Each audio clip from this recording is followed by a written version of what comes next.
What's good, everybody? It's DomUniverse. I'm back. Now, I just want to point this out real quick. Listen, the whole purpose of me doing this Astroverse series and these Cosmic Intention series, and I'm going to be doing it back to back for a second, is to open everybody's mind to extraterrestrial existence. Open your mind to extraterrestrial biology, psychology, and where we stand at in this existence. Because even to them, we are extraterrestrial. Okay? Now, even in our antiquity, we already know, if we exclude what science tells us and everything else, we in our own history, written in stone, know that it's extraterrestrials. The natives of North America believe they came from Pleiades. The Africans believe they came from Sirius. Some people believe they came from Venus, like the Incans who talk about Orozona, which is a goddess who came from Venus. The Hindus got a deity named Kumar Sanat, who comes from Venus. Okay? Who is basically Inky. But what I'm showing you right here on the left, like I was telling you about in my last video, is the 5 Satans. Okay? So this first one you got right here is YEQUN. This is the one who led astray all the children of the holy angels, and he brought them down onto the dry ground and led them astray through the daughters of men. Now, I want y'all to know that this is from the book of Enoch. And I want y'all to know this is all from that whole Abrahamic point of view, if you get what I'm saying. Like the Abrahamic religion point of view. So, like I told y'all, the word Satan, the name Satan is literally a title. It's an epithet. So, it's not one person. The true, if you want to give it to one person, the true one Satan is the God of the Bible, who is Anu, who is Cronus to the Greeks, who is Yaldabaoth to the Gnostics, who is Ogo to the Dogon. They all the same deity. Okay? Allah, it's all the same deity, right? So,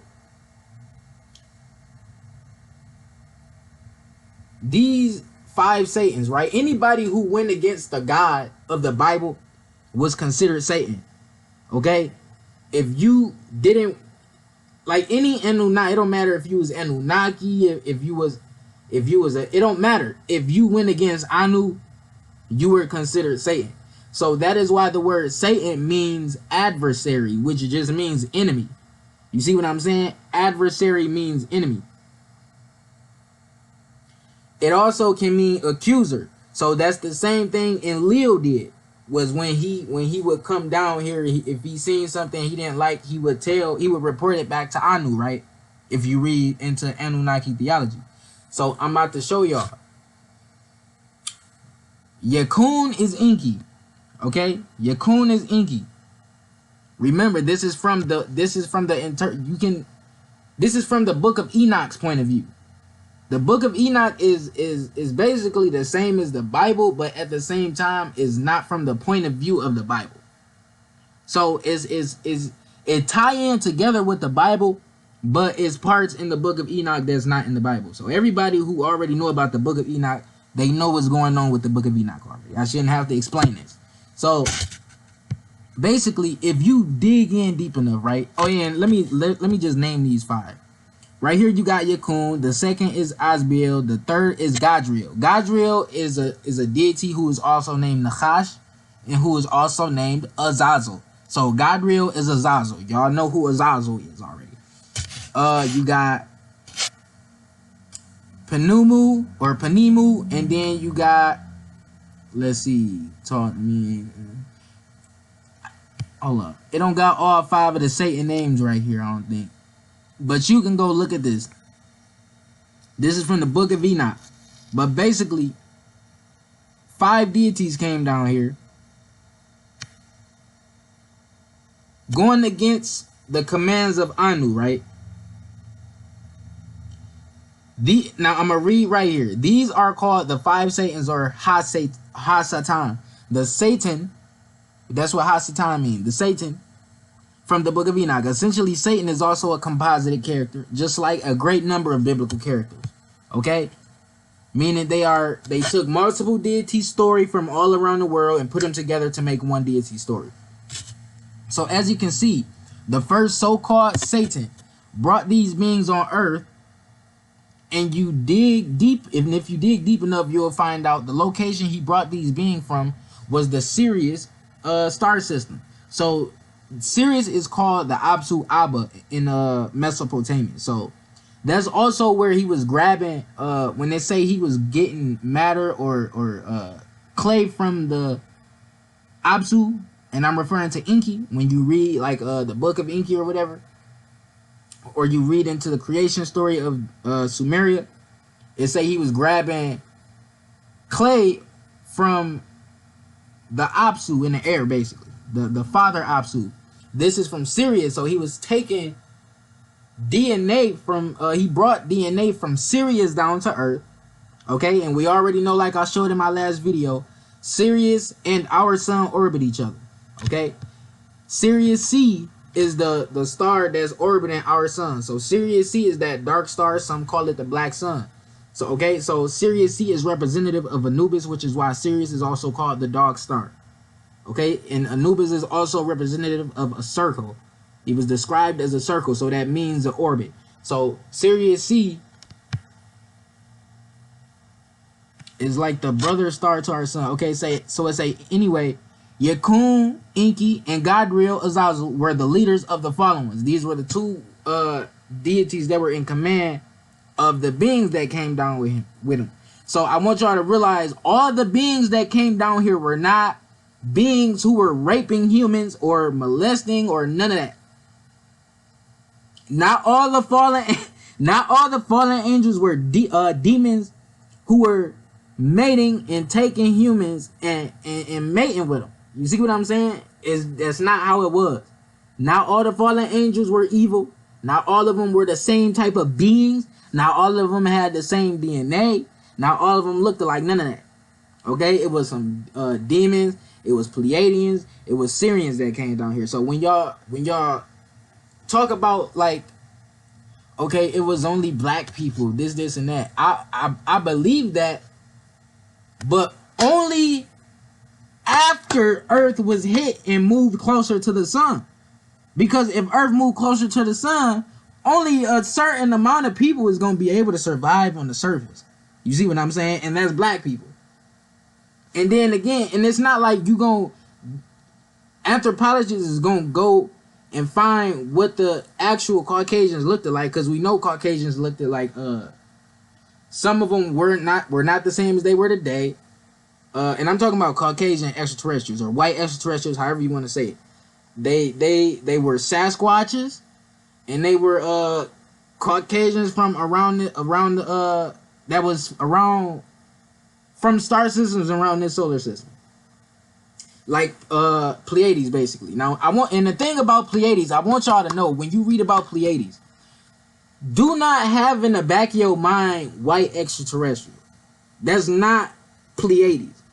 Okay, Pleiades got white extraterrestrials, but there is this thing that the extraterrestrial, I guess you could say, community or people who research into extraterrestrials and things like that, when they talk about Pleiadians, they talking about blonde-haired white extraterrestrials.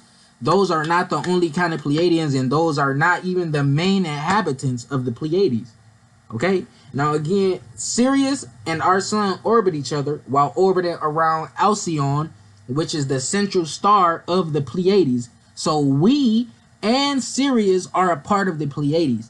Okay, so when we speak about the Pleiades, we are often talking about the seven sisters or the seven stars of the Pleiades, that area of the Pleiades. And that is where they were bringing like the native tribes DNA and some of the Caucasians DNA, but not completely all. Like the Caucasian extraterrestrial or white extraterrestrial DNA is not exclusively from the Pleiades. Okay, now when you dig deep enough, all of this stuff that's said in history is going to tie together with channeled information, because channeled information is not that it's not real. It's just you got to know who you reading and who you watching, because a lot of these people that's channeling is fake. You literally have to open yourself up to be channeled. And this is why most of the people who you see channeling they may be Caucasian. That is because Caucasians are, and we already know based off what I've been researching, based off what I've been proved, Caucasians are easier to be hosted by an unseen entity than a person who has melanin, because melanin granules will protect that person.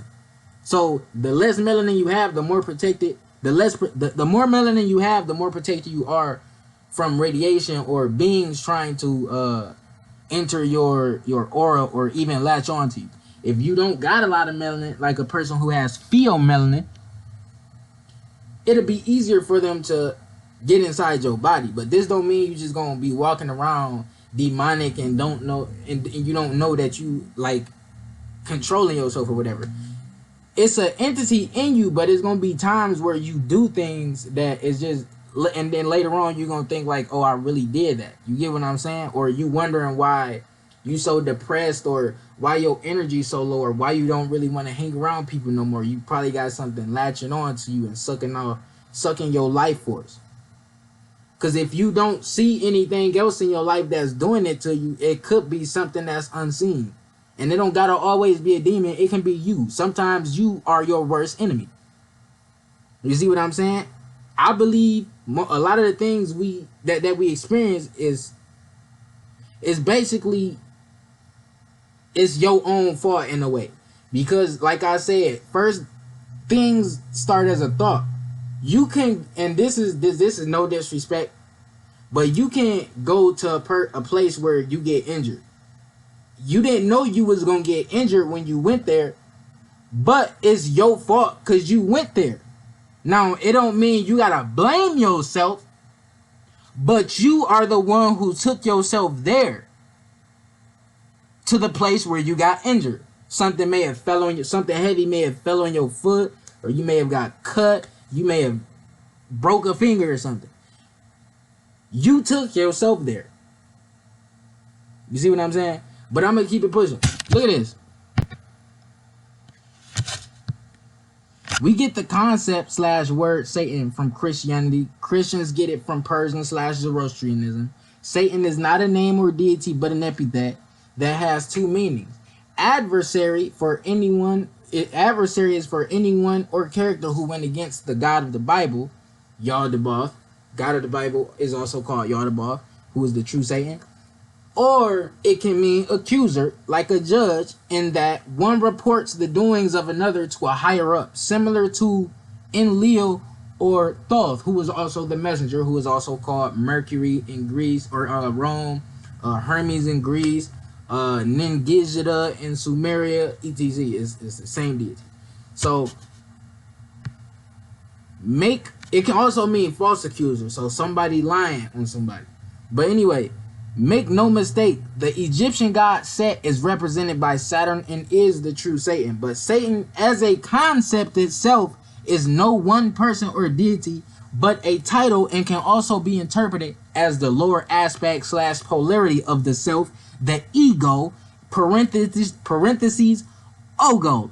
Ogo is what the Dogon call Satan.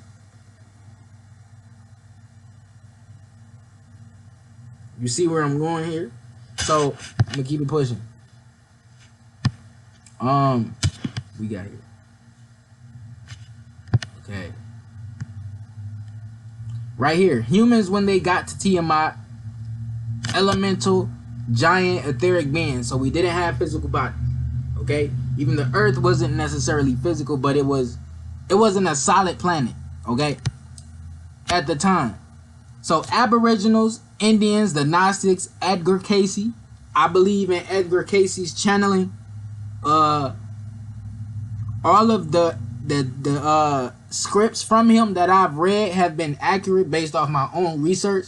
You can go and look at. He basically talked about things like haplogroups and the inhabitants of Atlantis, and the A, B, C, D, and X haplogroups. I'll be getting to that soon. Okay, so it say Aboriginals and Gnostics believe these light beings come from the galactic center, like I've been telling y'all. Okay, the Gnostic versions equals anthropos, humans from the galactic core put into physical bodies by Yaldabaoth. Okay, so when you, like I showed y'all in the previous video, right? Anthropos and the anthropods, which are basically apes, are above Yaldabaoth, aka the God of the Bible. How? Because he cannot perceive love. Okay, so apes, dolphins, animals like elephants, these are the most advanced animals on the planet and can think like humans. They can behave like humans. They can interact with humans. Elephants got the greatest memory in the world, right? Monkeys, they are the most closest to humans. Dolphins are close to humans. Okay? So these beings are able to express and experience love. So Yaldabaoth is a low vibrational entity who represents the ego. So that is below the heart. You see what I'm saying? So he can't necessarily perceive love. If he does actually try to show love, it's not real. So you see what I'm saying? This is why Dracos have a hard time descending. The thing about Dracos or reptilians that live underground is you have to detox them out of the earth by raising the vibration of the earth. So it's just like your body. If your body got a virus or an organ got a virus, you got to detox that organ to get the virus out or the bacteria. So it's the same with the earth. This is why the Emerald Tablets talk about reptilians disguising themselves amongst men. The Emerald Tablets say this. The Emerald Tablets say this, that these reptilians disguise themselves amongst men. Okay? And you reveal their true identity with frequency and light and things like that. So how do you do that? You have to know about them. You got to be consciously aware of them. You gotta be in the you gotta be in your heart or above, because it's just like, okay, if you were to see a human, for example, I'm gonna just use a little example. Let's say you saw a human who had a reptilian attached on him. You don't necessarily see the reptile, but you know it's a reptile attached to him.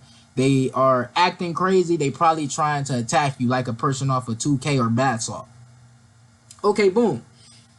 It's basically the same as like a vampire or a zombie. You have to exorcise them. Or a person that's possessed, you have to exorcise them. So you can, if you kill a person who has a reptile, this person, after you kill them and you kill them out of anger or fear, that reptile can latch on to you because of the energy you are radiating. Now, if you was to kill the person, and I'm not promoting death, I'm just talking about self-defense, and I'm just using a hypothetical scenario.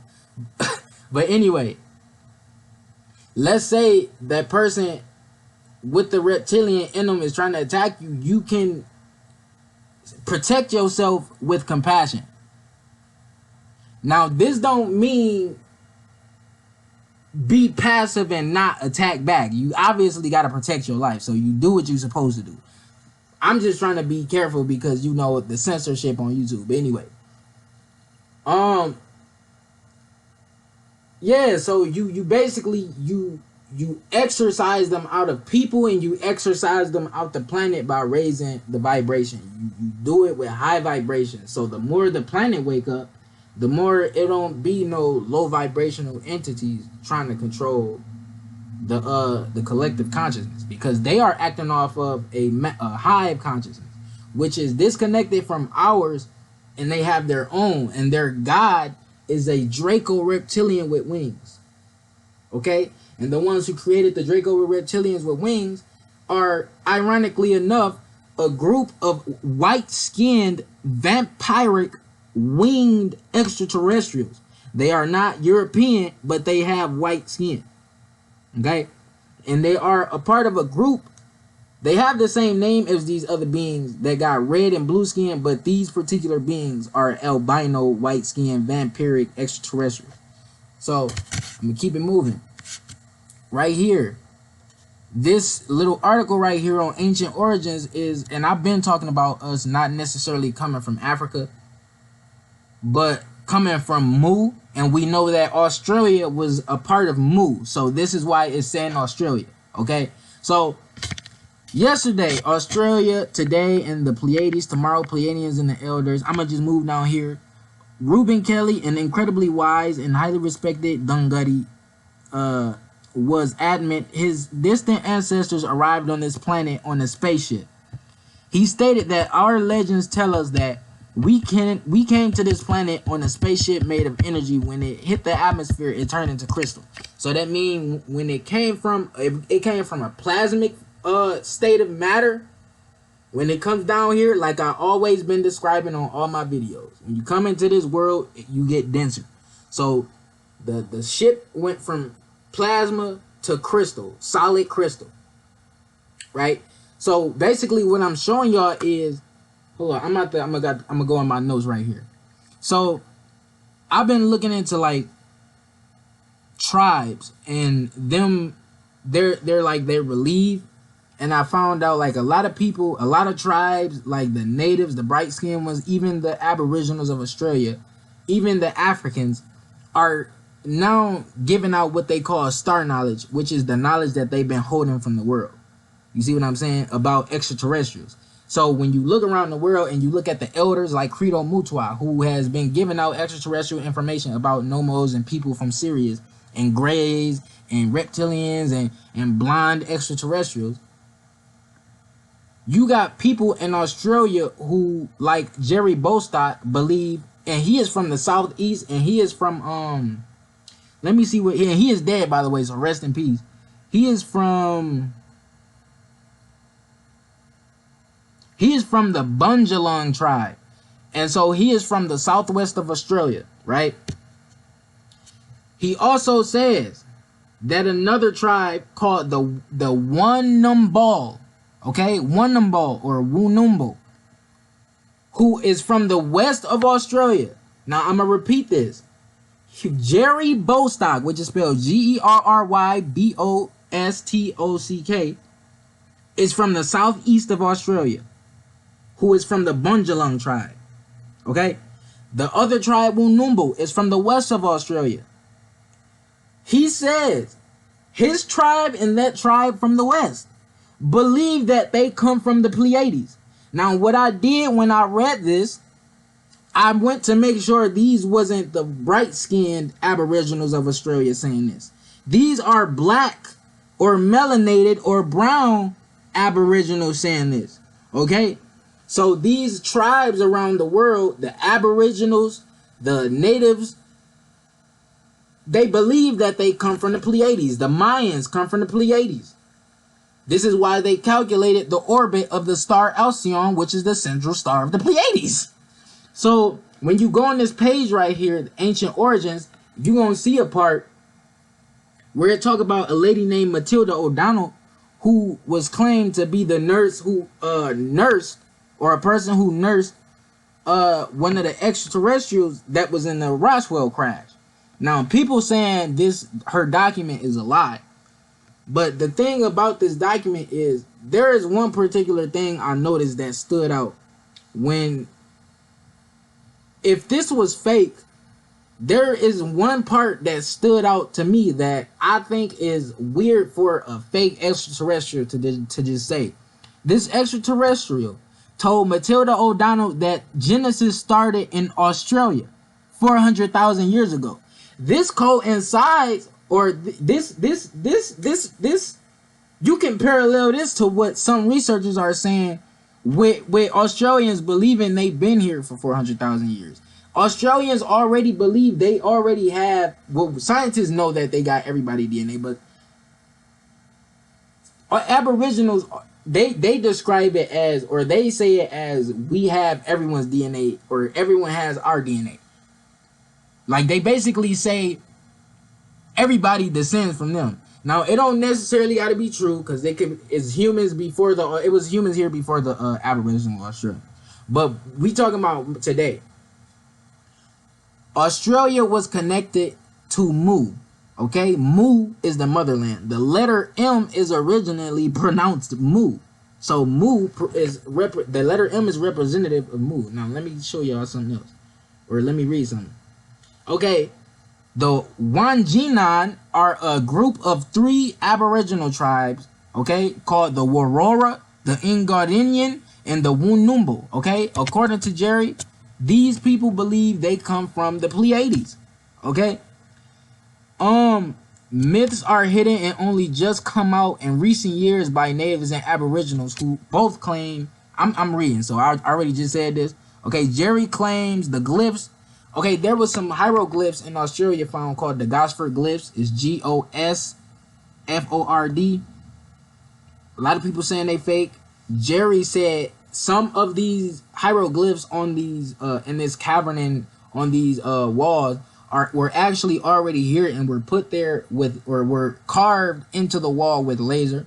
They were also they real, but some of the carvings on there were put on there at later times by different people. They also show Egyptian hieroglyphs. Now, I will say some of those glyphs may be brand new and put there so that when you find out they actually are fake, it make the whole Gosford glyphs look fake. Okay, so I don't believe all of them. I'm going to take what Jerry said and believe that some of them were already there because some of them do look old enough to be ancient. Okay, and so it's showing like, it's basically a story about extraterrestrials coming here. It got spaceships on it. It got Egyptian hieroglyphs on it. It got hieroglyphs on it of just different stuff. You can go look at it. It's called the Gosford glyphs. Okay. So Jerry said Aboriginals don't come from anywhere else on Earth but Australia, despite what anthropologists tell you. So that is end quote from him. Despite what anthropologists tell you. That is end quote from Jerry Bostock. Okay? So, regardless of the Gosford glyphs, okay, these people claim they come from the Pleiades, regardless of the Gosford glyphs, regardless of anything else. So, I'm going to, let me see. He said his grandfather told him stories of ancestors from Pleiades, Elder King Bungari, Auntie Beeve Spear, and David Fitzgerald claimed ancient Egyptian presence in Australia. Okay? And like I told y'all in older videos, I'ma believe a tribesman over a nigga who called himself a scientist. Because a tribesman knows their history. The history is passed down in the tribe. You see what I'm saying? And these tribes be keeping their history, and they don't like to tell their history to everybody up until recent times, to be honest. So, Aboriginal elder says our ancestors arrived here on spaceships made out of energy when it descended and materialized. So the person who said that was Reuben Kelly. The other Aboriginal I'm talking about is called Jerry Bostock. I did read an Aboriginal say all people of the world come from them. Now, I'm not going to necessarily say that, okay? Because I believe extraterrestrials was spliced from all different, or humans was spliced from all different type of hominids and etc. But even though the Australians got the oldest spiritual system on the world and are the oldest people on the planet, I don't necessarily believe people just come from a single like human. It's not about the human, but the oldest ancestor before the human. And I'm not even referring to the Anthropos or the Namlu'u. The Mesopotamians called the non-physical humans from the center of the galaxy the Namlu'u, which I have right here. So right here it says, Walt Perry Elder says he has the bloodline of all people. Terry and Animathana Elder noted that this is the center of creation. Everything drifted from here. Now, the reason I believe this is because, again, Australia was a part of Mu, and as we already know, like I've been showing in all my videos, the continents drifted from each other. Okay? Aboriginals knew about Betelgeuse before our scientists and before European scientists. Just like the Dogon knew about Sirius before the scientists today. So, Aboriginals have a different spiritual system and theology. Okay? They have a different spiritual system and theology than the rest of the world. They are definitely still the embodiment of the concept of Mu being the more spiritual civilization as opposed to Atlantis. Because Mu was more spiritual than Atlantis. We already know Atlantis failed because of being too consumed by technology. Okay, as opposed to Atlantis, which was more technological. We are living in Atlantis 2.0. So the route that the scientists who like to make all these or whatever you want to call them, whatever you want to call these niggas who are making all these robots and things and chips that go in your body and stuff like that. All the people who making that, they just leading you down the path to Atlantis 2.0 that's going to turn you into a gray alien, which is a genetically damaged human who only care about science, who has no emotion, no reproductive organs. Okay, so Aboriginals got something also called clever people who they say can shapeshift. It's just like with the light-skinned Native Americans who claim they got shapeshifters. I do believe people can shapeshift, but these are people who you not necessarily gonna know they can. Just like with shamans, you don't know everything a shaman can do. You don't know all shamans. Now all shamans are going to reveal their techniques and ETCs, just like a magician, not gonna reveal their tricks. So, Caucasians are the main ones channeling because they are easy for beings to enter in, which I just said a minute ago. A highly respected Jangudian state. Okay, that dude Reuben Kelly said centuries ago, you white people chose the path of science and technology. That path would destroy the planet. Our role is to protect the planet. We are hoping you will discover that before it's too late. This is from an Aboriginal elder who is dead named Reuben Kelly. Okay, Aboriginal Australian. The city of Burunga in Australia's northern hinterlands was inhabited by gigantic white men with red hair. That's going to talk about giants. So we come down here. I showed this right here in my previous video. This is J. Alfred talking about us or beings being here around us with non-physical bodies. This right here is a stud finder, which is what they use to find implants in your body by looking for the radiation coming from it. This here right here is this here is a gauge meter or a Gauss meter, however you want to say it, used to detect like non-physical beings in your house, just like how they use to detect the heat signature and things like that with the camera. Right here, this is a video of the guy using a Santilli camera to see things that you can't see with a regular camera or with your physical eyes.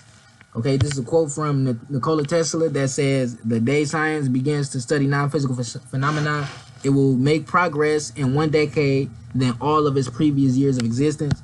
Okay, that is, again, that's my favorite quote because that is facts. Right? So moving on to right here. This is Inky and Nimma right here creating a human. Right here you got, again, us as non-physical. Okay, what I'm pointing out to y'all is this is one of the ways they create or genetically splice humans is they take an embryo, because an embryo is not much developed, is what's the word? Is androgynous. It don't got really no features. It's just fleshy, right? And they able to grow just fleshy embryonic human if they wanted to. It'll be just like the gray alien. Okay, so an embryo is the early stage of human development in which organs are critically structured, okay, or formed.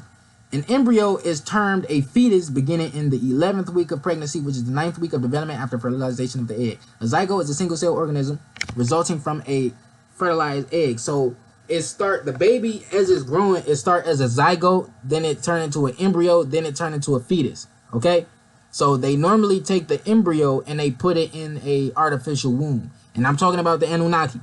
Okay?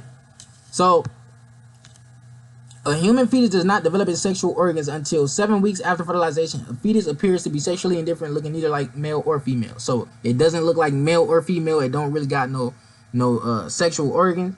Okay? So is androgynous. Is really, what's the word? It got potential to become something other than just a normal human if you take it out and splice it. So looking neither like a male or female. Over the next 5 weeks, the fetus begin producing hormones that causes sexual organs to grow into either male or female. So basically what I'm showing y'all is right here, we all look like all these other animals as a embryo or a fetus. You see what I'm saying? We all look alike. It got that amphibious reptilian look to it. See what I'm saying? It's that amphibious reptilian, not just no reptilian. You see what I'm saying? It's that amphibious reptilian. So this is the process of a couple or individual choosing the genetic sex of the child, boy or girl. Now this is sex selection, because you can change the sex of your child whether you know it or not.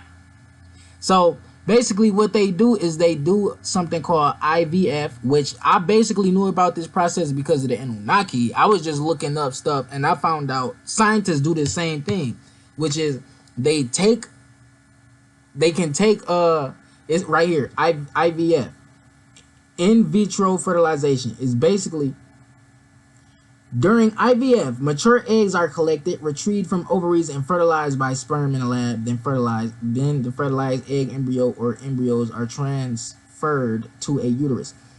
Just like right here, you got this lamb being grown inside of an artificial womb.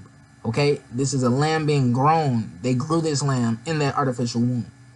Okay, so basically, what the Anunnaki would do is they would take a primitive male hominid, put his sperm into the female Anunnaki, make it grow into an embryo, take the embryo out the female Anunnaki, fertilize it with male Anunnaki sperm, put that egg sac into a female hominid, and then she has a human that is basically like the mitochondrial Eve. You see what I'm saying? Or anything. It's basically infinite potential.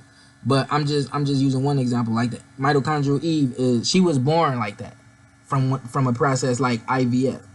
So moving down here. Right here, this is what we look like after the fall of Tiamat. So we were tall, but we became physical when the earth became solid. So when it was Tiamat, it wasn't a solid planet, it was a dark star. When it got hit and cracked and became smaller and moved to the inner planets part of the solar system, Earth became solid. We started to become solid. These are Moors, Africans, and Mongols who are very tall. So right here, you got you a Moor, you got an African right here that are tall. You got you a Mongol who is very tall. They like 7 feet and up. Okay, 7 feet and up are considered giants. Some 6 feet were considered giants, but it's mainly, like I said, 7 feet and up.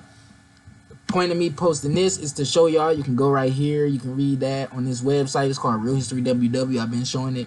I don't believe everything on that website, but it's a very good place to look for, to look at when looking at certain genetics. But again, I don't believe everything on it.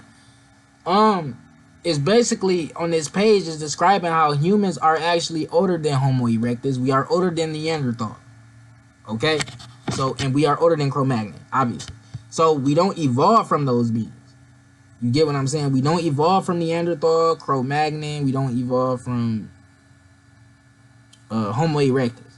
Now, some people may have been spliced with these beings, but you don't evolve from. We already know already proved the evolution theory many times is bullcrap. So right here, what I'm showing y'all is 500 million years old footprints, not 500,000. I know you see this right here, say 500,000. I talked about this already in my video about aboriginals. This is 500 million years old. They stepped on a bug, which is about also 500 years old. So the footprints are 500 million years old. Okay, so these footprints were found in Utah, over here in America. Now, here's the thing. These fossils, and this is all meat right here. Everything you see in all caps is meat. Everywhere. These fossils and others prove scientists are lying about the dates of human remains / fossils of other species. Carbon dating dates only back 50 to 60,000 years. We know our history goes beyond 50 to 60,000 years ago. Okay, so why don't scientists use other dating methods when they can? Okay, human, rocks, etc. radiate more than just one nuclide, yet we mainly test for carbon-14. So carbon-14 is a nuclide. These right here are nuclides. You can test these by using like the radiation measurement. Hold up. Humans, rocks, etc. radiate more than one nuclide. Okay, right here. Granted, nuclide radiation decreases as years go by. transforming to other nuclides with weaker radiation. That makes it harder to date. But radiometric dating can test gamma, alpha, and beta frequencies. The weaker the radiation, the further it can be dated. Okay? Dated back, and we know this because we've done it before. So why don't we do it when we are looking at antiquity and mummies and everything? We are only dating back carbon. That's not the only nuclide we can date back. Oops. But yeah, another method that could help testing fossils is gynecology, which is basically testing the DNA on it. You can go test the DNA on anything and see how far back it went. But right here, this I showed this in my my movie video about Negroid history, 100,000 years Negroid history. This right here is Meru. This is a Hyperborea, which is where the giants were.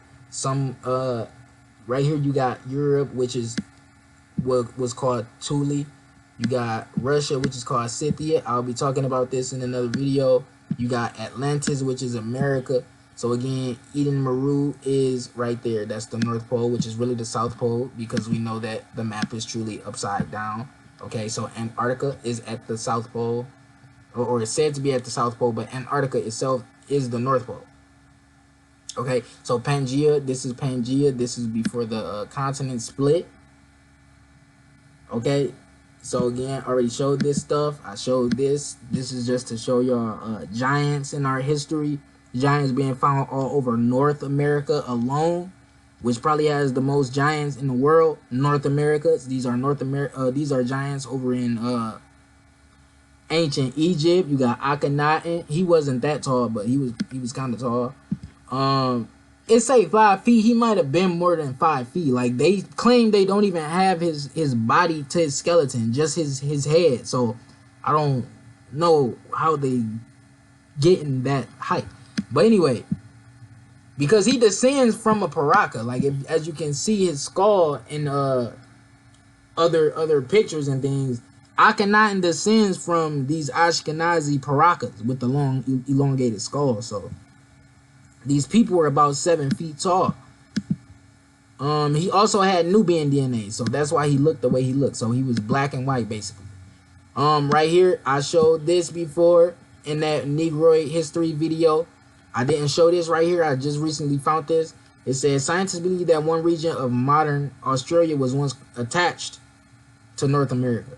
So Australia was attached to Canada and America. North America, to be exact. So Mu, Canada, America, that's all Mu. Or, I mean, Australia, America, Canada, that's all Mu. Canada is a part of North America, obviously. So it's part of Mu, or was part of Mu before continental drift. Now, this is a slide you can go look at if you want to know about continental drift, which is how I learned about tectonic plates and whatnot. So this is an old map showing where Mu was, right there near north in the near north in South America. See there, here go Australia right here. So it was part of it. This was part of Mu. It'll be connected right there. Mu would be connected to the Americas right here. Atlantis would be basically, I don't necessarily believe there was an island right there. It may have been part of an island, but that island, like, this part of Africa, this part of Africa right here was connected to this part of America. So whatever was possibly right here is a piece of America and Africa. I don't think it was just one whole island in the middle. I believe Atlantis was America and Africa, but mainly America.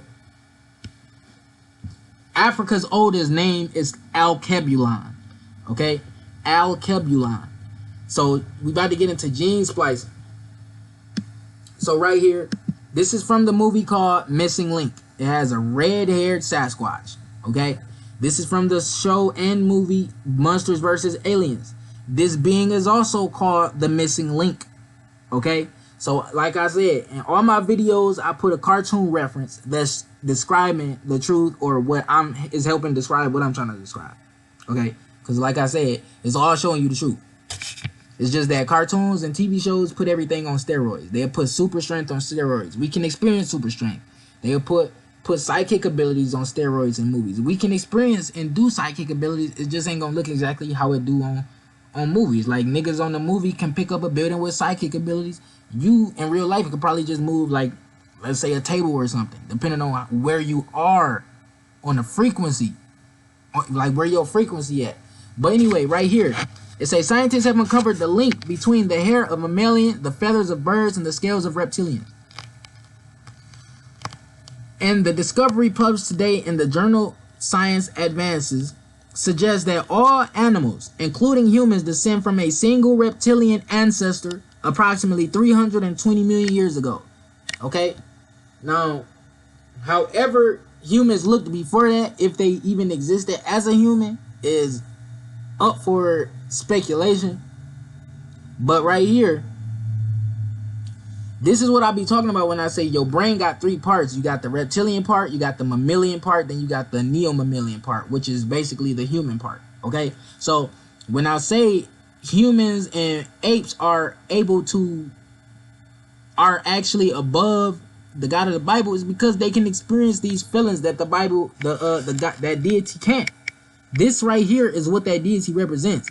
The reptilian brain, which is all got to do with fear emotions, instinct and dominance and survival and control and just taking over things that you can't have, and lying and deceiving and being the energy vampire and sucking the leash of humans. Okay?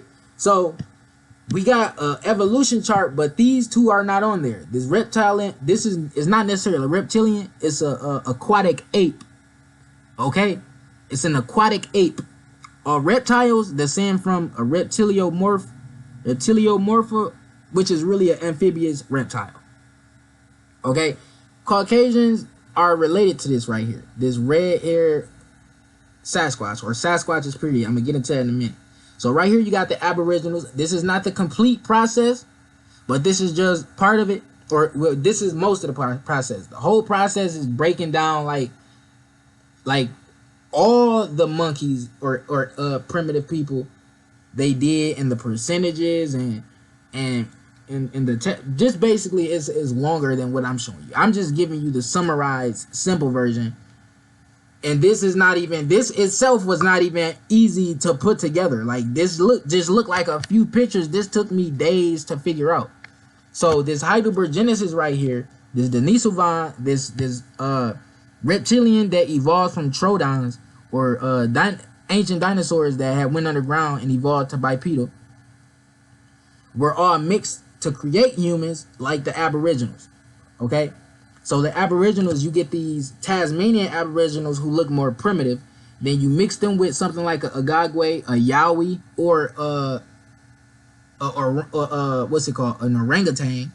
Okay, and you mix it with the mitochondrial Eve to give it more of a modern human look, and you get the modern day aboriginals with blonde hair, red hair. You see what I'm saying? And now, since they believe they come from Pleiadians, I use this picture as just a demonstration. I mean, example or a demonstration of a black, blonde-haired extraterrestrial, because they all believe they descend from Pleiades. Now, this right here, this was you know how you just testing to see, you feel me, what go and what don't. These was possible ancestors, but these, I don't think these are the beings that they used to create these aboriginals. Let's go down here. Pleiadians, Moors are Pleiadians. Some Moors may have Syrian DNA. I ain't gonna just say they all come from Pleiades, but they are created. They were spliced by Enki. So the modern day aboriginals, X2A was found in the giants, by the way. This is the Kanuak man, and this is a Crow tribe. Okay, this is America. Okay, anyway, these people right here, these people, and even the light-skinned Native Americans believe they come from the Pleiades. So here right here, you got the aboriginals of Japan, which are called these are Moors too. They are how you get the word samurai. Okay, right here Wait a minute.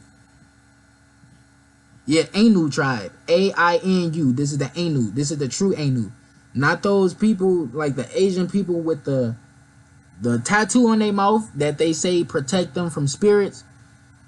It's these people right here. Those other Ainu people may descend from these people, but these are the actual Ainu Aboriginals. This is an Australian Aboriginal who looks similar to the American Aboriginal. American Aboriginal are related to Australian Aboriginal.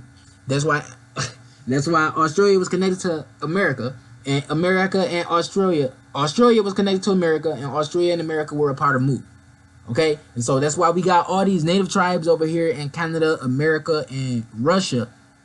Russia connects to Canada through the Bering Strait, and that's why you got all these native tribes up there in America called the Inuit or the First Nations, etc. So anyway, they are pretty much mulattoes and mixed people. So this is a modern day Aboriginal of America. This is what they look like today. Same phenotype. This is what they look like today. Look similar to Nubians and ancient Egyptians, because the ancient Egyptians are related to us. If you read the Emerald Tablets, if you go watch my video about 100,000 years of Negroid history, where I prove and I show Egyptians are related to us, and the Mayans and the Aztecs. So we are related to Egyptians. The Egyptians and the Aboriginals of America are related to Inky. You see what I'm saying? So when you come down here, this is about, hold up. What did I just do?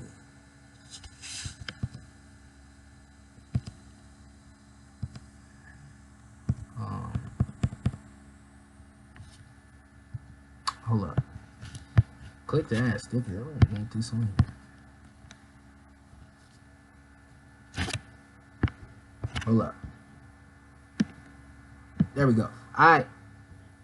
Where we at?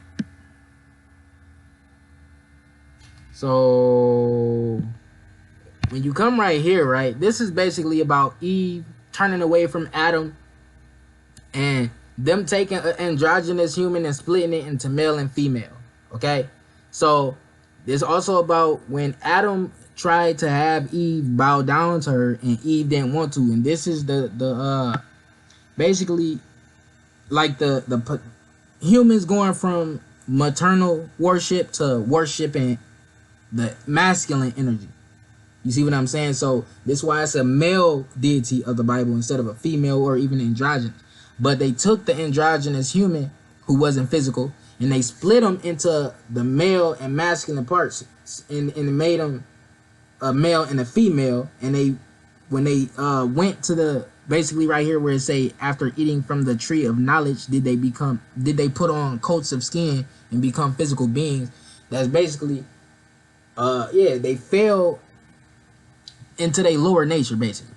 But this is also about, again, Eve turning away from Adam. This is how you get the, hold on, let me put this down again. This is how you get your Africans. So you take these amphibious beings right here, these amphibious reptilians who the Dogon call Nomo, okay, and who the Sumerians call the Abgal, that's A-B-G-A-L, okay, they are a group of Elohim. Elohim are not the Anunnaki. The Anunnaki are below the Elohim. Okay? There's multiple different kinds of Elohim, by the way. Okay, anyway. So you can take a indigenous reptilian, you can mix it with a dolphin, and probably grab you a hominid, and it'll get you an aquatic ape called a mer people, merman, whatever. So as you can see, it looks like an aquatic ape. Look at the mouth. It looks like an ape mouth. Near it, this is the female version. So they are androgynous. Right? So you pause right there. You can take their DNA and put it... Hold up. Since this dude right here is older than the mitochondrial Eve by about 100,000 years at least, you take his DNA, you take his sperm, you put it in the female Anunnaki right here, you take it out, let Inky fertilize it with his sperm. You put the fertilized egg in this Australoafarensis, or Africanus, excuse me. This is Australopithecus africanus, who is around where in South Africa, or Southeast Africa, where they was genetically spliced to humans, which is where these people came from. So you put the fertilized egg in her, and she birthed the mitochondrial Eve. So again, take his sperm, put it in her. She creates an embryo. They take the embryo out, fertilize it with male Anunnaki sperm, put the fertilized egg in the Australopithecus or Australopithecus africanus female, and then they put it, or she births a mitochondrial Eve. So they take another, and this by the way is the Y chromosome. This is the male that created humans. So they take the Adam, father of modern man, Y chromosome, and they take the modern the Eve, and then they create the modern African. Okay, so I'm gonna say this one more time. Take the man human sperm, okay, put it in the female Anunnaki. She conceives, or she develops an embryo.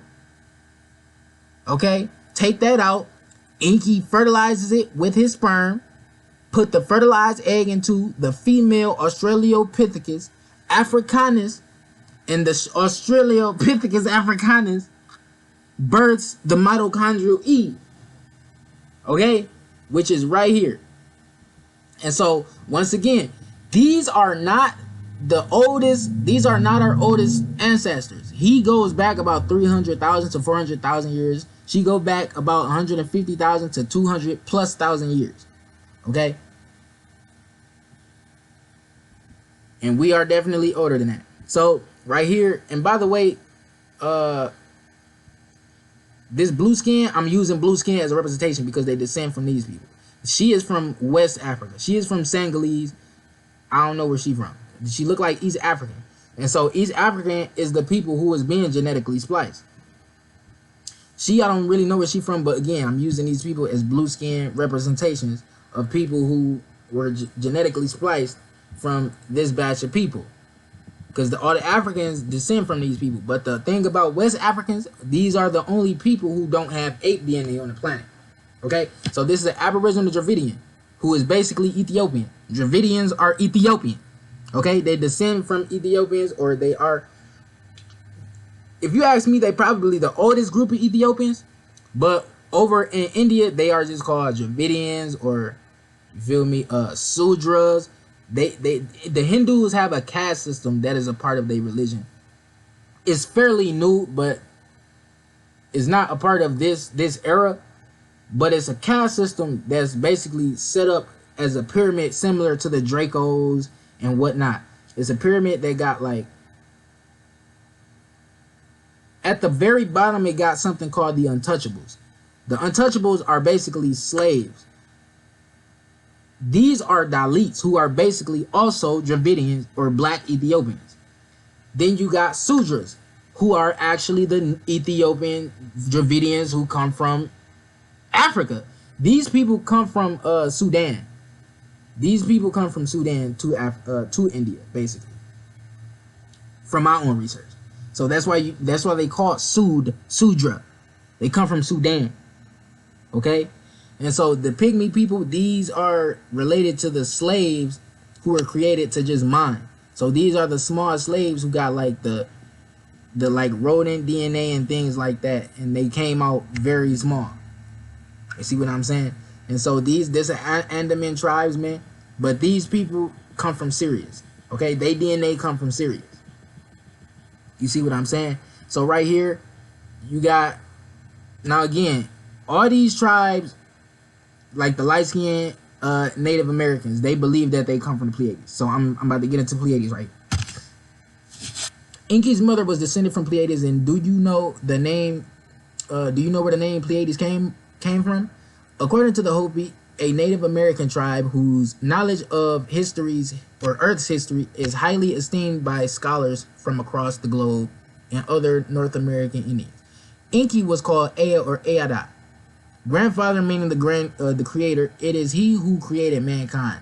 His other title was Baal, and also rendered Baal or Pal, like Patal or Patal, which means Lord Father. That is father of mankind. The term Pleiades is the English version of Pal Eadal, meaning place of our Lord Father, the Creator. In other words, the Pleiades are named after Enki. Again, his mother is from Pleiades. Enki, according to my research, he was birthed in the Big Dipper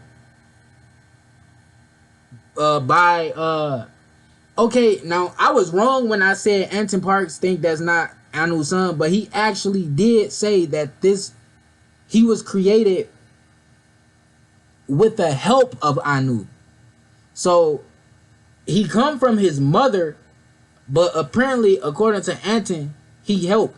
Now that is not his actual dad again, because according to all my research, Anu is either not his dad or his stepdad by marriage. And why would that be?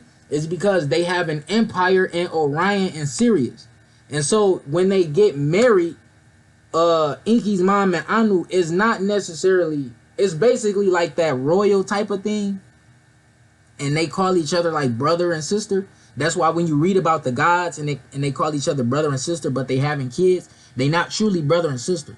They just calling each other that because of like the empire they have up there. So they not necessarily related, and Enki is not necessarily related to those people. He is only related to his mom. Anu is also created by Enki's mom, apparently. So, however, the Kingu Babar created the Alpha Draconian, or the Usumgu, I mean, they had to have used DNA from the mother, because not only do the Usumgu have bird DNA, but the Kingu Babar have bird DNA. Now, this is a depiction of Lyrans from different places. So, this is from Vashta.com. This is a person coming from the Pleiades who clearly looks like one of the light-skinned Native Americans of America. Then you got the tribes from the movie called Avatar, the Na'vi. You got the Godites, the black Aboriginal indigenous tribes. Then you got these people, the Godites, who was also the light-skinned Indian tribes. Now look, in the Bible it say, and the Godites there separated themselves unto David into the whole to the wilderness men of might, okay, and men of war, fit for that battle, or the battle, that could handle shield and buckler, whose faces were like that of lions, and were as swift as the roes upon the mountain. So this is a depiction of a Pleiadian as remote view by Ava Draconis. So this is from different sources depicting Lyrans from channeling, remote viewing, and basically just from people on Earth saying where they came from. So Ava Draconis is that Orion Project person I was talking about on YouTube who be remote viewing. She be remote viewing planets and remote viewing the past. This is from that book I showed y'all, KGB Extraterrestrial Races, that was translated from Russia to English by Dante Santori, talking about Lyrans. These are cat people, okay, or feline people. These are people born with vestigial features from lions. So this is called Leontiasis. Remember I told y'all I asked questions. I was looking to see if there was some type of birth defect or some way I can find proof that there was lion people here. You see what I'm saying? So this is what I found. I looked up lion or Leocephaly, because the word cephaly means head. And when you put cephaly on something, it got something to do with like a disorder that changed the way your head looked. Like microcephaly means you got a small head.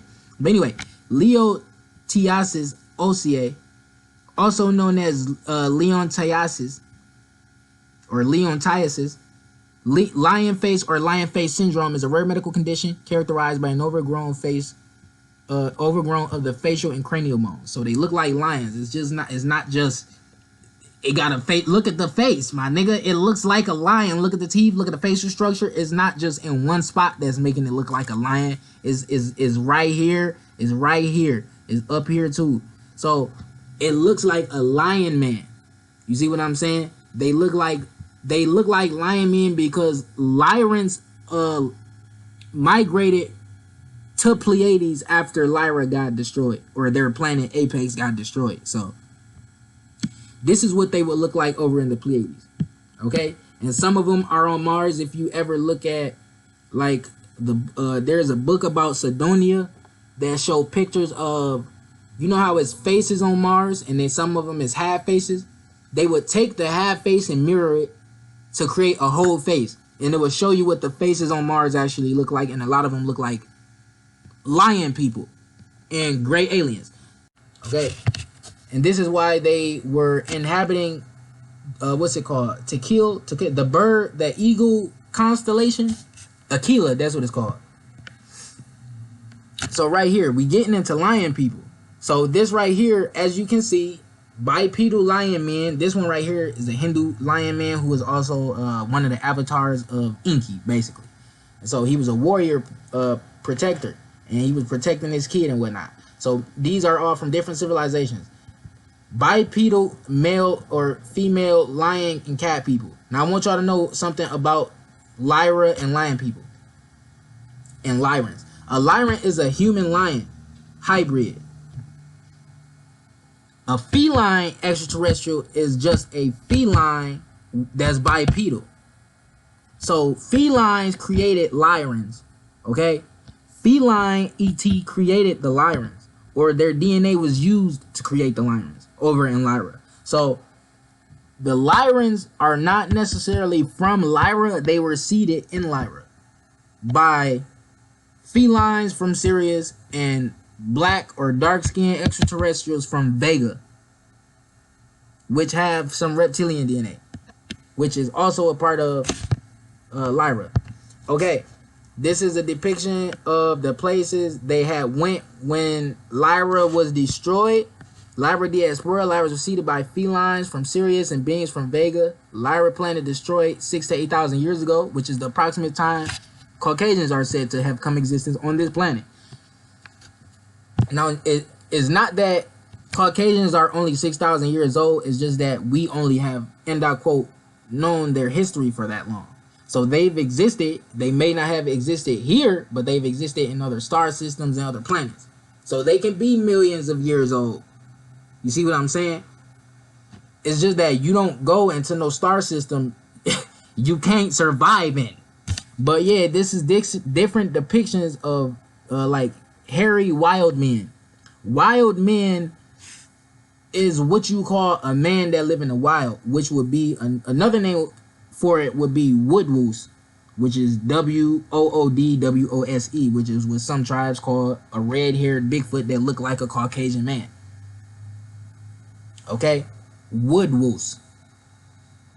So you could, if you was to, let's say you was a some type of genetically altering, highly advanced being, right? And you was to want to genetically splice a Bigfoot.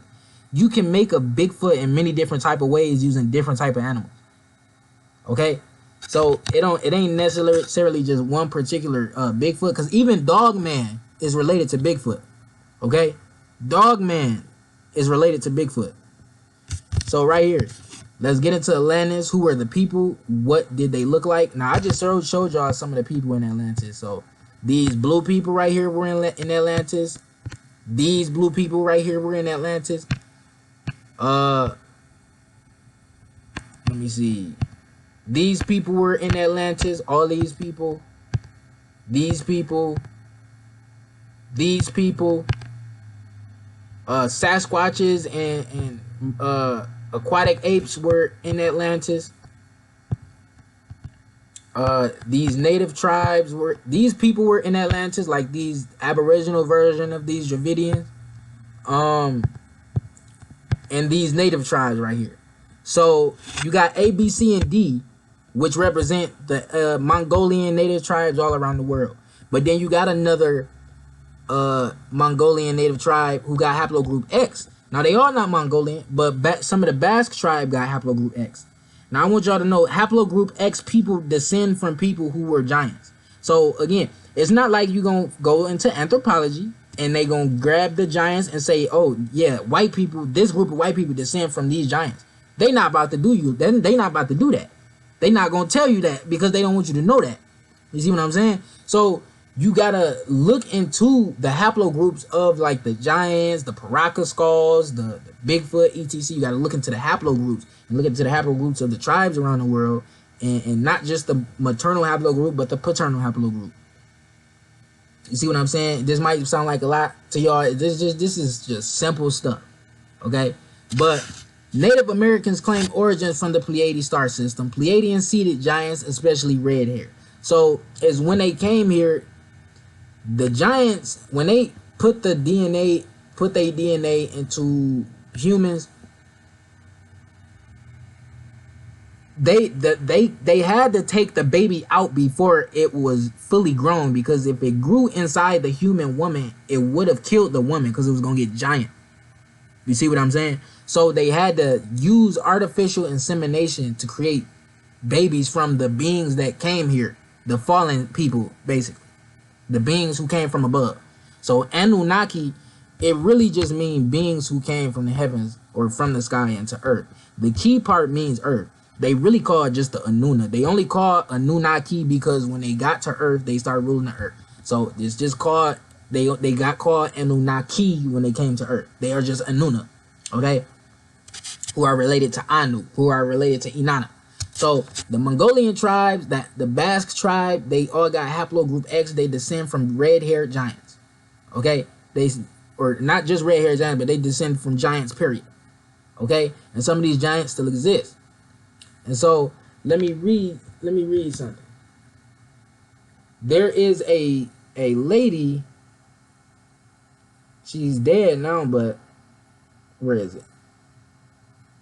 Her name is Sarah Winnemucca. She is from the Paiute tribe. She says, "My people say that the tribe we exterminated had reddish hair. I have some of their hair which has been handed down from father to son. I have a dress which has been made in our family a great many years, or has been in our family a great many years, trimmed down with the reddish hair.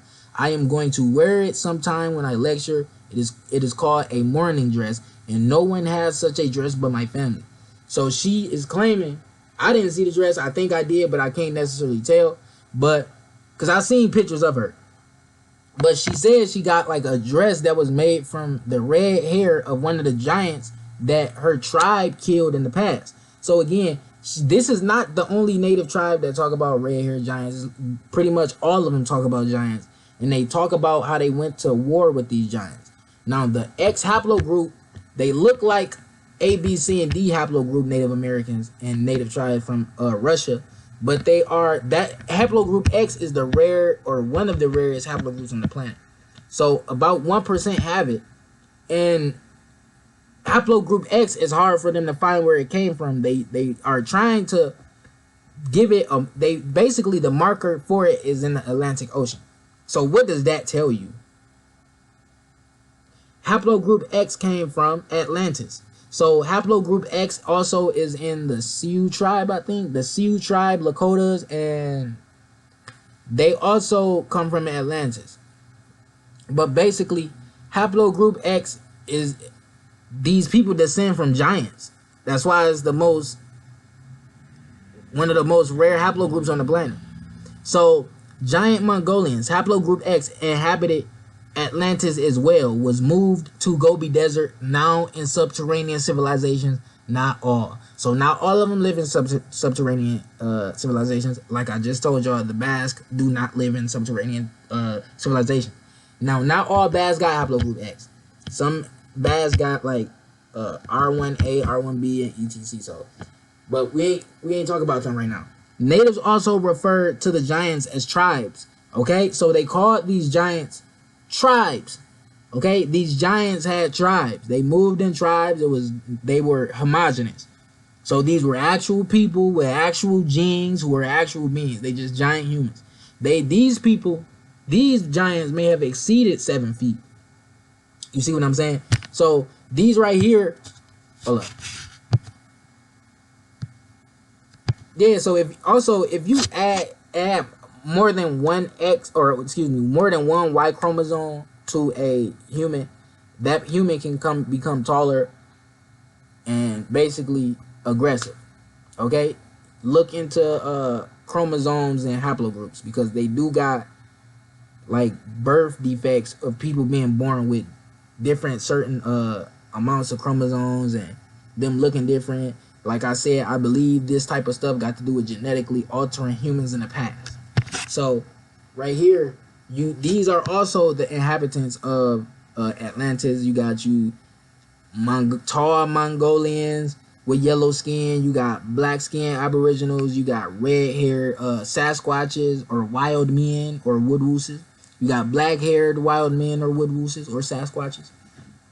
You got light skinned Mayans. You have black skinned Mayans, which I showed in my 100,000 Negroid years history. You got the super tribal Native Americans. Now, super tribal Native Americans, when I say that, I'm referring to the ones that look something like this, and not the ones that be in Russia and America who look more like Asian. You see what I'm saying? So, yeah, you got these people who inhabited Atlantis. So right here, this is late Atlanteans.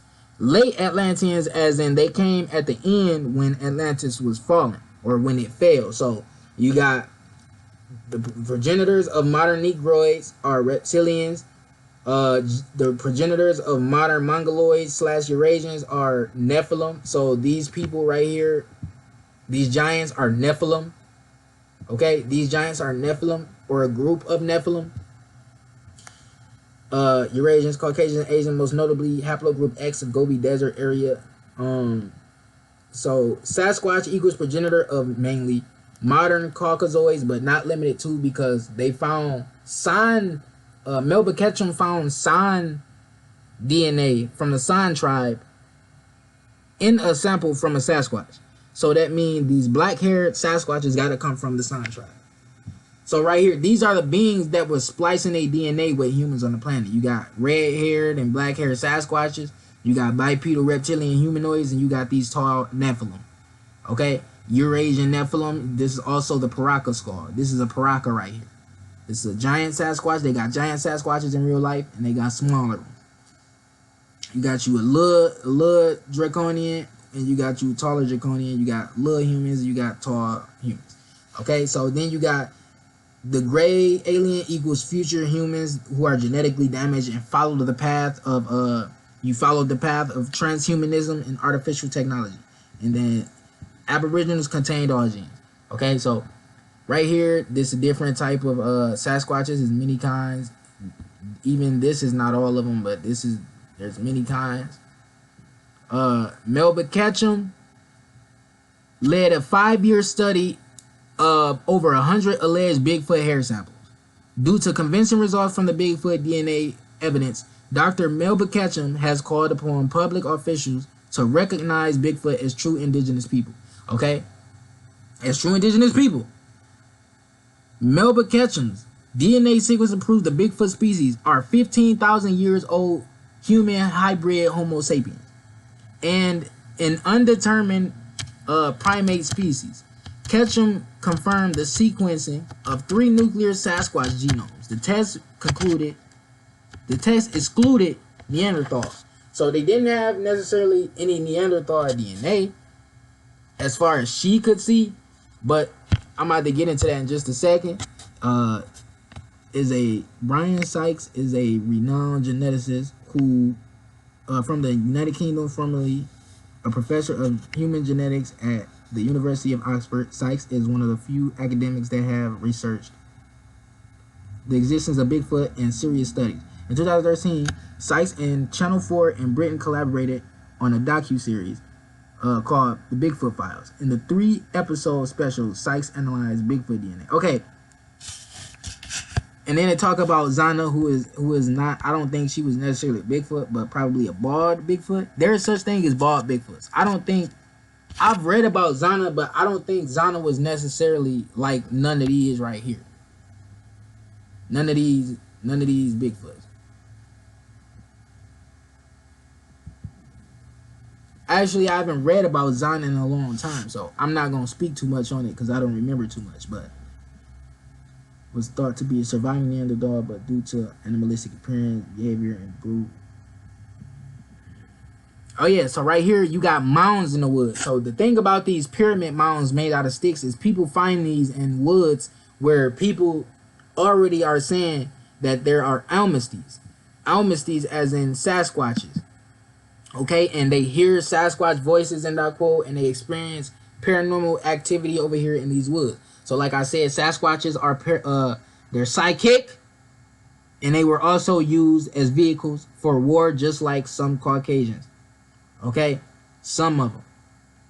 That don't mean all, okay, because it was easy to manipulate a Sasquatch. A Sasquatch is, a lot of them are two-dimensional or two-density consciousness, but that don't mean they don't understand or can't use psychic abilities. But yeah, they build pyramid mounds out of sticks, okay? So Melba Ketchum, she found a sample, right? So Dr. Melba Ketchum tested the genome of a Sasquatch, made sure sample was not contaminated, even washed the sample, okay? Did repeat testing and sent samples to multiple laboratories for blind testing, which means she didn't tell them what the sample was. Because imagine telling a nigga, a bunch of scientists, yeah, I got this Sasquatch genome, I want you to test it. And then they are talking to you crazy, telling you don't believe you, or telling you crazy, or telling you this is a human. You don't want to hear all that. So you just send it to them without telling them what it is. She had multiple people test it so that she could get her results, so that she ain't tripping. But she don't tell them, again, she don't tell them it's a Sasquatch sample, right? So studies all came back with similar results. Sasquatch shares mitochondrial DNA with humans, with paternal DNA, nuclear DNA, leaning towards lemurs more than apes. Okay? Study shows 74% of Sasquatch samples had maternal haplogroup H, T, T2B, and V, which is what the Sami tribe got, which is an indigenous white tribe of Scandinavians in Europe. Haplogroup H is found among 50% or more Europeans and Dravidians. Okay, so when they say Dravidians, it's talking about the albino Dravidians. Okay, V is found in the Sami tribe. Haplogroup T was suggestive of hybridization occurring around the time of the fall of Atlantis 12,000 years ago. Nukta tribe said the Sasquatches owe their existence to demons.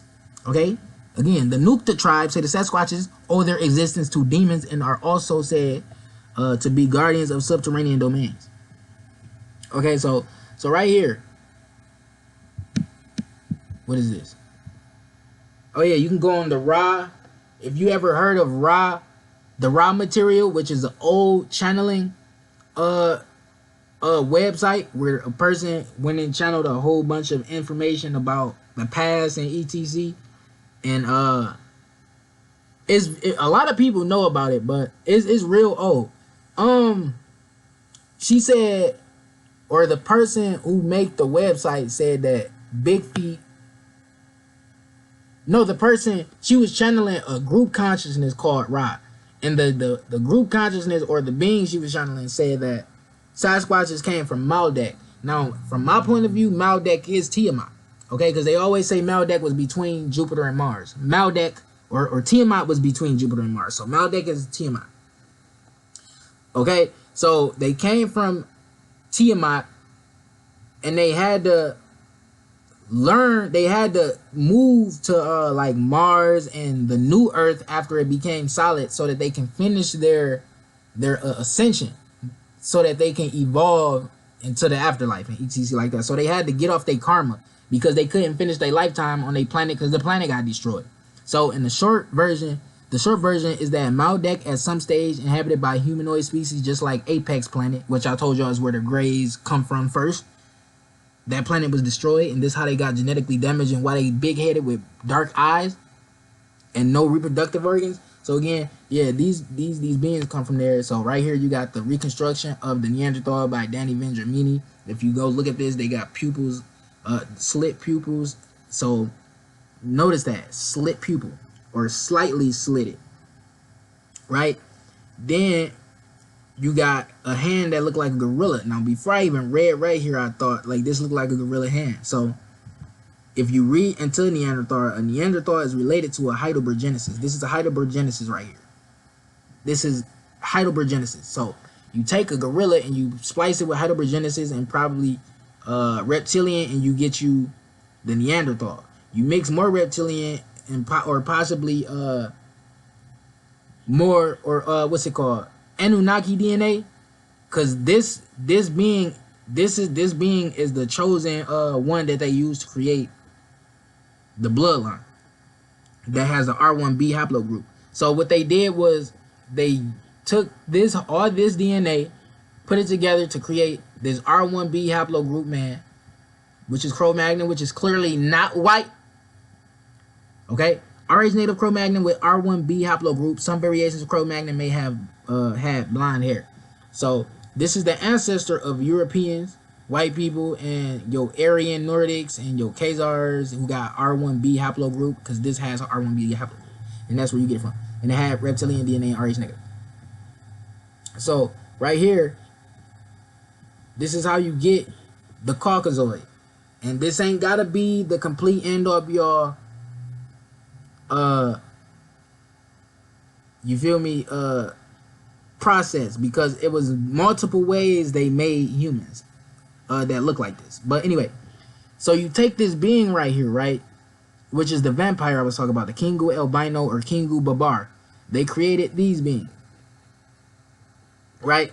And so let me see, or Draco strip melanin. So they took the melanin from this Ethiopian Naga who got reptilian DNA. These are the Nagas, so they are considered reptilian hybrids. They are Canaanites. They are the Canaanites who had the leprosy, who turned albino, which I was talking about back a couple years ago. Okay, so they alter the OCA2 gene and the SL24A5 gene, which gives them the blonde hair and blue eyes and the white skin. So this is how you get the albinos with H haplogroup. These are albino Dravidians. Now the thing of these, notice that these people are albino. Then you got Europeans. Okay, 50% of Europe has haplogroup H, yet they are not necessarily like they not albino like this. You see what I'm saying? So how do you do that?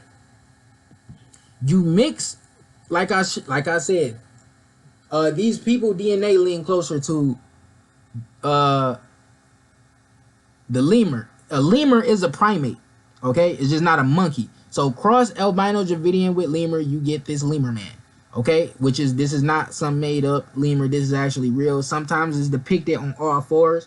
I don't think it was on all fours.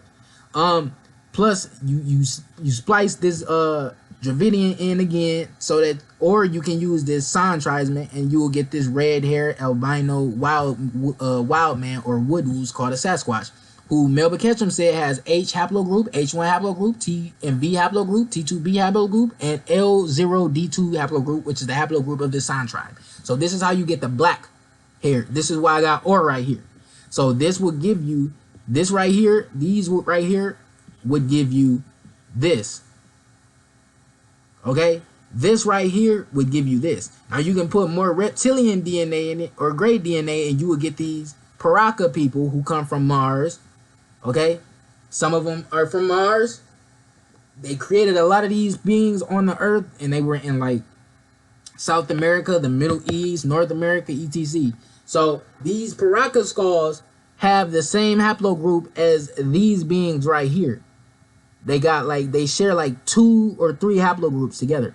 These beings also share H haplogroup and T2B haplogroup with a Sasquatch. So how do you get this human from the Sasquatch and this Paraka, who is about 7 feet tall and looks like a vampire with a long skull? So tall RH negative Eurasian Zeta Draco human hybrids. Draco follow Nordic Aryan ET to different solar systems to cross genes. This is what Arizona Wilder said. She said reptilians follow the Aryans to different star systems and to different planets so that they can mix their genes. So the reason they do that, from my point of view in research, is because they mostly have reptilian blood. So this is why they value them so much. This is why they are born with red hair and RH negative. If you even look into RH negative, a lot of RH negative people have red hair. They are highly psychic as well. So right here, Paraka genome. This one is about 12,000 years ago. So this would put these people in Atlantis. This might not even be the exact same one, but it obviously got sharp teeth like a vampire. These people are related to vampires. I'm gonna get into vampires in another video. But Paraka genome was shown to have haplogroup U2E1, T2B, H1, and H2A. Their descendants are the Khazars. Okay, so you mix these beings with this Cro-Magnon. So if they already have, if the Khazars already have H and T2B, and these beings already have T2B as well, you mix this right here, because you got this from mixing this Sasquatch with this reptilian and this gray, plus this Cro-Magnon, which is going to give you this R1B group of Aryans, basically. Khazars, Aryans of India, North Indians, even your Pakis, okay, with RH negative, or R1B, I mean. So a lot of them got RH negative. A lot of these people are born with red hair, okay? And then you can come down here, and to get these, you can pause right here. Come back right here, about right here, and just mix in like gray DNA or something, because these used to be blonde humans, and you would get you a Nordic Caucasian. So this is the regular Caucasian, which is not necessarily the same as a Aryan Caucasian, as you can see right here. Look at the skin texture. Look at the different type of skin. This is more pink, red. These people are related to this, which comes from this, which comes from this. These people are more related to the Woodwolves than these people are, or the Sasquatch more than these people are, but they are related still because they both descend from this Cro-Magnon. Okay? Or the Sasquatch, I mean. Now, again, these people right here they oftentimes got black hair, but they can be born with blonde and red hair. Okay? These people are right here. These are your light-skinned Indians. Okay? I want y'all to take heed on that. Not light-skinned Indians like the native tribes of America, but light-skinned Hindu Indians. So this is an Aryan. Look at her. Look at her, right? She pretty much like white, almost. So I want y'all to pay attention to that, right? Hold up.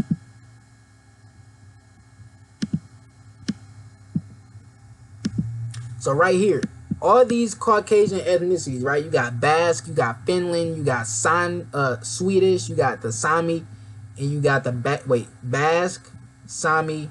This is probably Finland. I forgot because I made this presentation a while ago. But Finland, Switzerland, Khazars, this Irish, this is the Berber, Swedish. So Swedish, Finland, Basque, Switzerland, Scandinavian, Iberian. Basically, what I'm showing y'all right here on this picture is they all got similar culture. They all wear similar attire. They all got some of the same practices, right? But the Basque, scientists are even questioning whether or not the Basque are even white. But the thing is, these Basque descend from giants, and that's why they got haplogroup X. But some of the Basque also have R1B, so they descend from the Cro-Magnon. You see what I'm saying? So these people right here, these people are not the same. Like, these people are the ones who are related to vampires and things like that, right? But they are all still related to these people. Now, when we talking about the ones who ain't got no soul and stuff like that, it's some of these people. We're not going to say all of them. It's the ones who are doing demonic things on the earth. But this is the group of humans that are related to vampires. Okay? They have reptilian DNA. A lot of them are Rh negative. Khazar means wanderer. Set is the lord of foreigners. These are wanderer and foreigners. Okay? So I'm going to come back right here. They were taking these albinos and creating Caucasians. The reason they use albinos is because they don't got enough melanin to protect themselves from penetration by light to alter their genes. So keeping it pushing. Right here, again, you got these are not the same Indians as this Indian right here, right? Like I was saying, take heed of. So these are two different types of Indians that live in India. So you got your Aryan type of Indians, then you mix them with the lemur and you get these people. And this is why these people, I always looked at these people and said they reminded me of lemurs. Like, I don't know.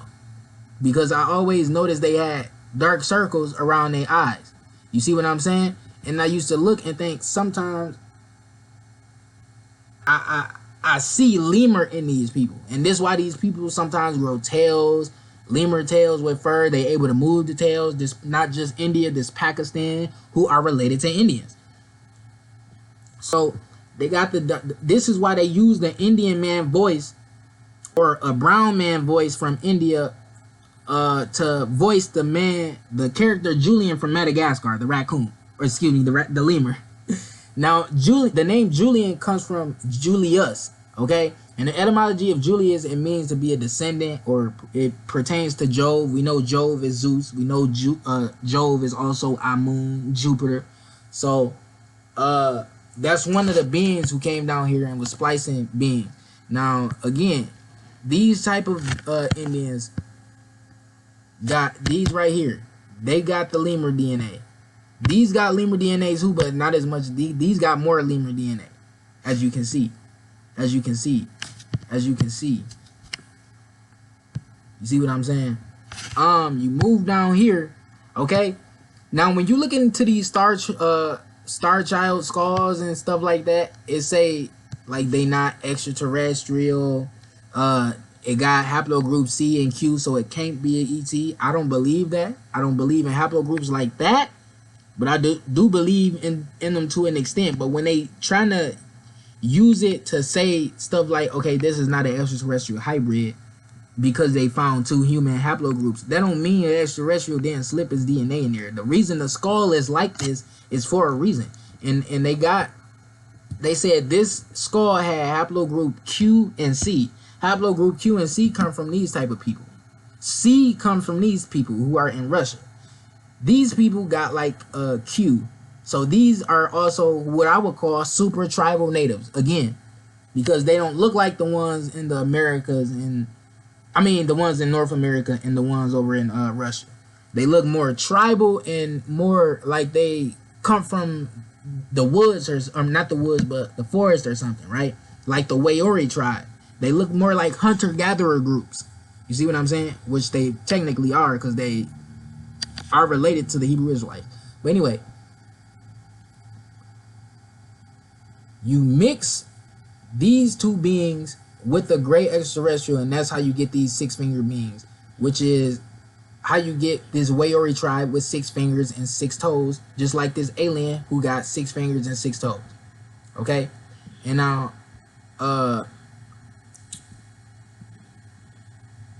yeah, that's about it.